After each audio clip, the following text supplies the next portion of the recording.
Hello friends, welcome back to our channel. சிறகடிக்க ஆசையில் upcoming review பார்க்கல. இன்றைக்கான எபிசோடில் என்ன காட்டுறாங்கன்னா, நம்ம முத்து வந்து ஃப்ரெண்ட்ஸுங்களோட குடிச்சிட்டு போய் கோவத்தில் வந்துட்டு போயிட்டு சண்டை போடுறாங்க. அவங்க ஃப்ரெண்ட்ஸ் எல்லாம் கூட்டிகிட்டு போய் அங்கே போய் சண்டை போட்டுட்ருக்காங்க. அதெல்லாம் வெளியே எடுத்துக்கிட்டு இருக்காரு. அவரும் சொல்கிறாரு, நான் இந்த மாதிரிலாம் உண்மையை சொல்கிறேன், நீ நம்பாமல் என்னை வந்து இது பண்ணிட்டல அப்படின்னு சொல்கிறாங்க.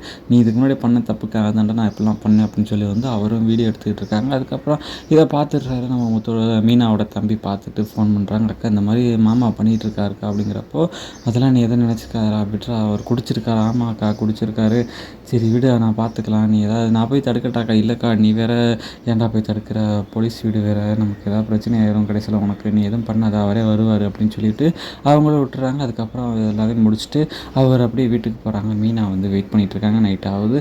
முத்து வராங்க. ஏங்க இப்படிலாம் பண்ணீங்கன்னு சொல்லி பேசிக்கிட்டு இருக்காங்க. அவரும் ஃபீல் பண்ணிகிட்ருக்காரு. சரி விடுங்க, இதெல்லாம் நடக்கிறது தானே, இதெல்லாம் என்ன ஏதுன்னு நம்ம பொறுமையாக பார்த்து பண்ணிக்கலாங்க, இதுக்குன்னு இப்படிலாம் பண்ணுவீங்களா அப்படின்னு சொல்லி ஆறுதல் பண்ணி, சாப்பிட்டீங்களான்னு கேட்டு சாப்பிடலன்னு சொன்னால் அவங்களுக்கு அப்படியே சாப்பாடெலாம் போட்டு ஊட்டி விட்டுக்கிட்டு இருக்காங்க மீனா.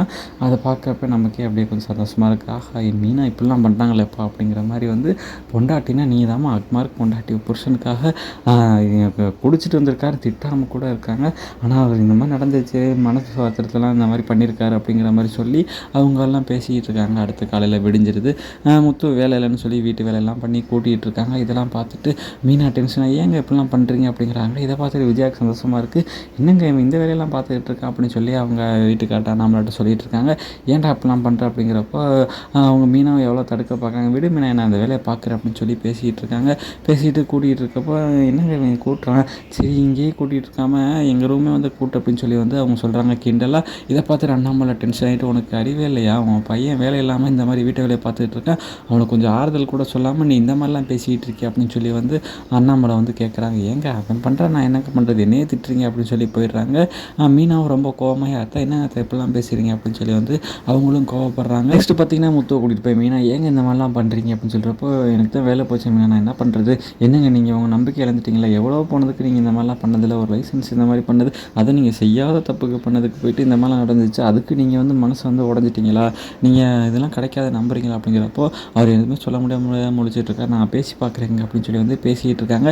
அடுத்து இங்கே சிட்டியை காட்டுறாங்க. சிட்டி தன்னோட வேலையை காட்ட ஆரம்பிக்கிறாரு. இந்த நகையை விற்கிறதுக்காக ரோஹிணியை கூப்பிட்டு பேசுகிறாங்க. ரோஹிணியும் வர்றாங்க. இந்த மாதிரி நகையை விற்கணும் அப்படின்னு சொல்லி வந்து அவங்கள்ட்ட காட்டிக்கிட்டு இருக்காங்க. இந்த நகை தான் அது, என் ஃப்ரெண்டோடது, 3 லட்சம் போகும், இப்போ 1 லட்சம் தேவைப்படுது, நீங்கள் வாங்கிக்கிறீங்களா அப்படின்னு சொல்லி பேசிக்கிட்டு இருக்காங்க.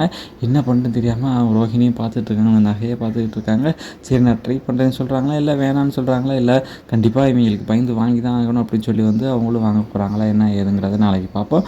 அதே போல் மீனாவும் வந்துட்டு ஸ்டேஷனுக்கு போகிறாங்க. ஸ்டேஷனுக்கு போய் பெரிய பிரச்சனையாகுது. அவங்க வந்துட்டு உண்மையை நிரூபிக்கிறதா வந்து பேசுகிறாரு. உண்மையிலே பிரேக் டவுன் ஆகிடுச்சா, இல்லை முத்து வந்து ஜெயிலுக்கு போகிறாரா, இது நீ தான் பண்ணேன்னு சொல்லி வந்து, இல்லை அவர் வந்து கான்ஸ்டபிள் வந்து உண்மையை ஒத்துக்கிறாரா, என்ன ஏதுங்கிறத பொறுத்து வந்து பார்க்கலாம். ஓகே ஃப்ரெண்ட்ஸ், இந்த வீடியோ பிடிச்சிருந்துச்சுன்னா மறக்காமல் லைக் பண்ணி, ஷேர் பண்ணி, சப்ஸ்கிரைப் பண்ணிடுங்க. Thank you friends.